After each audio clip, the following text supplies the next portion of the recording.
আসসালামু আলাইকুম। যারা সৌদি আসবেন, দালালের মাধ্যমে হোক বা আত্মীয় স্বজনের মাধ্যমে হোক, ভুলেও একটা কাজ করবেন না।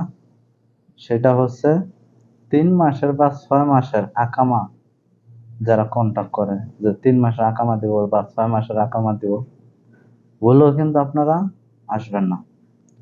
যদি আপনাদের আত্মীয় স্বজনের ভিতরে কেউ হয় বা 1 বছরের আকামা দেয় আর আপনার কাজ নিশ্চিত বা কাজে আপনাকে জয়েন করে দিবে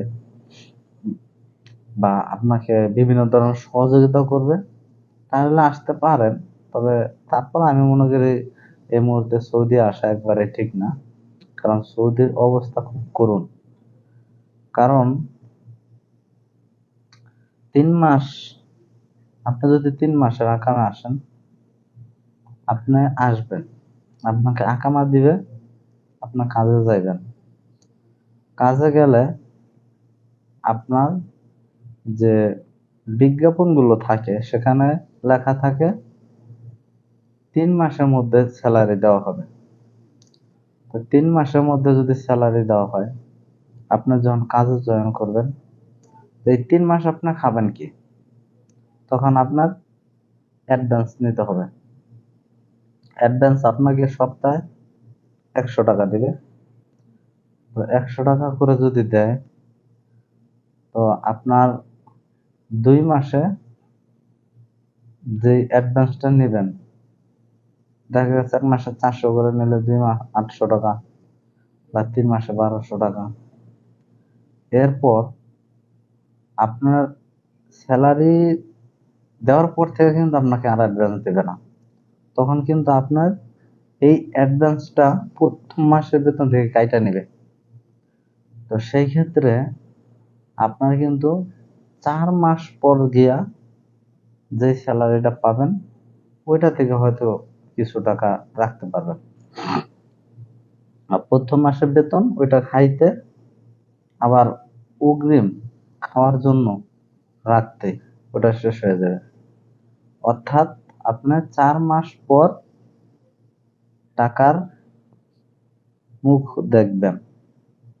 তো আপনি যদি 3 মাসের আকামায় আসেন, 3 মাস পর আপনার আকামা, আপনি টাকা কোথায় পাবেন? আপনি 3 মাস টাকাই দেখবেন না, কাজই করতে পারবেন।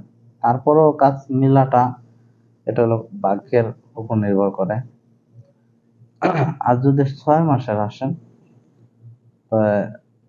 আপনি 3 মাস পর যখন 4 মাসে আপনার স্যালারিটা আপনার পাবেন, এরপর বাকি থাকবে 2 মাস। তখন 2 মাস পর আবারও আকামা। আপনি কি 2 মাসের মধ্যে টাকা জোগাড় করতে পারবেন? আপনি যে পিছে কাজ করছেন, ওই টাকাটা কিন্তু আপনার একবারে দিতেছে না, ওটা কিন্তু ওই মাসে মাসে মাসে মাসে দিতেছে। অর্থাৎ 6 মাসের আকামায় আপনি হয়তো একটা বা দুইটা বেতন পাইতে পারেন। তারপরে দেশে যদি ঋণ করে আসেন, কিস্তি নিয়ে আসেন, লোন করে আসেন, তো সেই ক্ষেত্রে তো আপনার বিশাল চাপ মাথায় থাকবে। তো তখন আপনি কি করবেন? আপনি কিন্তু আর আকামা বানাইতে পারবেন না। তো এই আকামা বানাইতে না পারার কারণে এবং মানসিক প্রেশার, কাজের সন্ধান, বিভিন্ন কিছু মিলাইয়া একজন প্রবাসী কিন্তু বিশাল বেকায়দায় পড়ে যায়।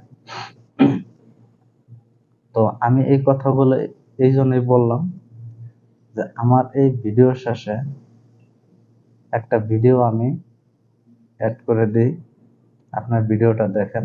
একজন প্রবাসী আত্মহত্যা করছে।